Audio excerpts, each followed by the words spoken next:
2 தீர்மானங்கள் அனைவர் சார்பாகவும் நாங்கள் அத்தனை தோழர்கள் சார்பாக ஏற்கனவே அவர்கள் ஒப்புக்கொண்டுதான் வந்திருக்கிற தீர்மானங்கள். ஆகவே அதை இந்த கூட்டத்தின் இந்த கண்டன ஆர்ப்பாட்டத்தின் சார்பாக ஒன்றிய அரசுக்கு நாம் தகவல் தெரிவிக்க இருக்கிறோம். அதை முதலிலே தீர்மானமாக அனைவர் சார்பாகவும் இது ஒருமித்து நிறைவேற்றப்படுகிறது மக்கள் மன்றத்தின் சார்பாக என்பதை குறிக்கின்ற வகையில் அந்த தீர்மானத்தை நாங்கள் அனைவரும் முன்மொழிகிறோம். தோழர்களே, தமிழர் வரலாற்றை, திராவிடர் வரலாற்றை உறுதிப்படுத்தும் கீழடி ஆய்வின் முதல் 2 கட்ட அறிக்கைகளை வெளியிட மறுக்கும் ஒன்றிய பாஜக RSS அரசை இக்கூட்டம் வன்மையாக கண்டிக்கிறது.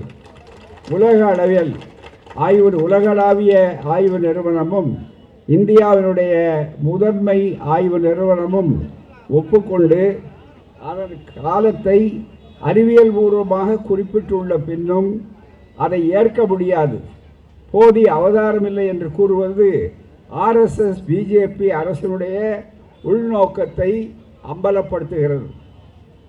தமிழ்நாட்டின் தொன்மை வரலாற்றை ஏற்க முடியாது என்ற அடாவடி செயலை இதை தமிழர்கள் ஒருபோதும் பொறுத்து கொள்ள மாட்டார்கள். அறிவியல் பூர்வமான கீழடியில் தொல்லியல் அகழ்வு அறிக்கையை ஒன்றிய பாஜக அரசு உடனடியாக வெளியிட வேண்டும் என்று இக்கூட்டம் வலியுறுத்துகிறது.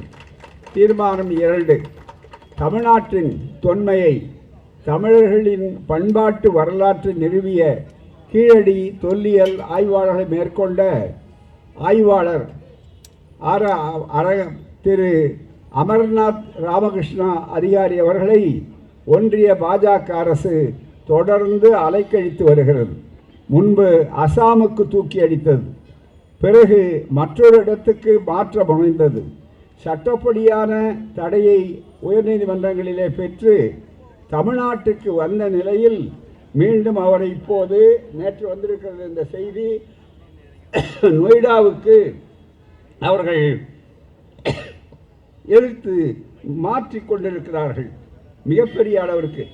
இந்த அறிக்கையை வெளியிடக்கிற ஒரே ஒரு கீழடி ஆய்வு அறிக்கையை வெளியிட மறுக்கும் ஒன்றிய பாஜக அரசுக்கு எதிராக தமிழ்நாடு போராடி கொண்டிருக்கும் சூழலில் எரியும் நெருப்பில் எண்ணெயை ஊற்றுவது போல அமர்நாத் ராமகிருஷ்ணா என்ற பணியை மாற்றி, அந்த பணியிடம் மாற்றி ஆணை பிறப்பித்திருப்பது அவருக்கு தண்டனை கொடுத்ததை போல இருக்கிறது என்பதில் யாருக்கும் அச்சம் இருக்க முடியாது, தயக்கம் இருக்க முடியாது.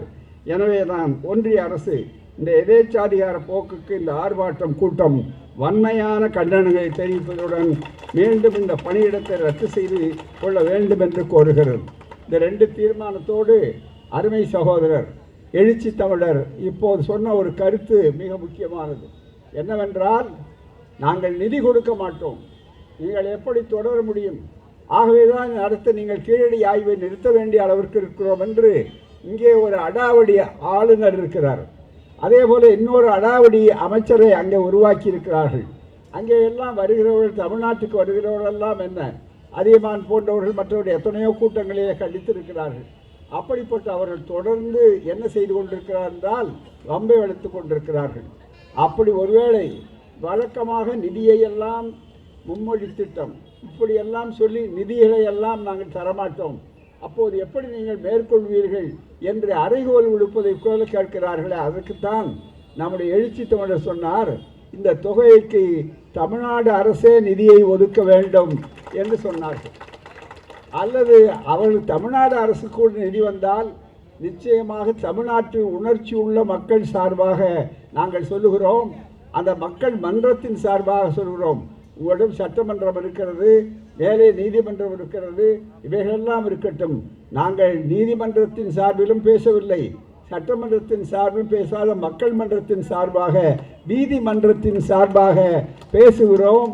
அந்த வகையிலே தான் இது நீங்கள் நாளைக்கு ஒரு அறிக்கை முதலமைச்சர் என்ற முறையில் வேண்டாம், இந்த கூட்டணியினுடைய தலைவர் என்ற முறையில் நம்முடைய முதல்வர் அவர்கள் ஒரு அறிக்கை விடட்டும், யாரெல்லாம் இதற்கு ஆதரவாக இருக்கிறீர்களோ அவர்கள் நிதியை உதவுங்கள், தாராளமாக கொடுங்கள் என்று கேளுங்கள்.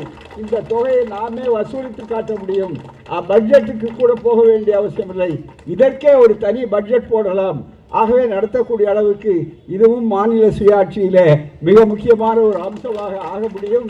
அதைத்தான் அவர் சொன்னார்கள். எனவே சகோதரர் திருமா அவர்கள் எழுச்சி தமிழர்கள் சொன்னதை நான் வழிபடுகிறேன். இந்த கூட்டமும் வழிபடியும் நினைக்கிறேன். இன்னொன்று சொன்னார், அவர்கள் ஆராய்ச்சி அனுமதி முத்திரை குத்த வேண்டுமே என்று சொன்னார்கள். அந்த முத்திரை இல்லாவிட்டாலும் நாம் போய்கொண்டே இருப்போம். நம்முடைய ஆராய்ச்சி தமிழ்நாட்டு அளவில் ஆரம்பித்து நடத்தி கொண்டே இருக்கலாம்.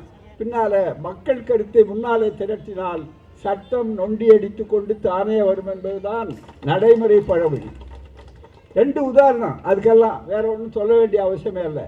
ஒன்று சுயமரியாதை திருமணம் சட்டப்படி செல்லாதுன்னு சொன்னாங்க நீதிமன்றத்தில். பெரியார் என்ன சொன்னார், தோழர்கள் என்ன சொன்னாங்க, நிறுத்திட்டாங்களா?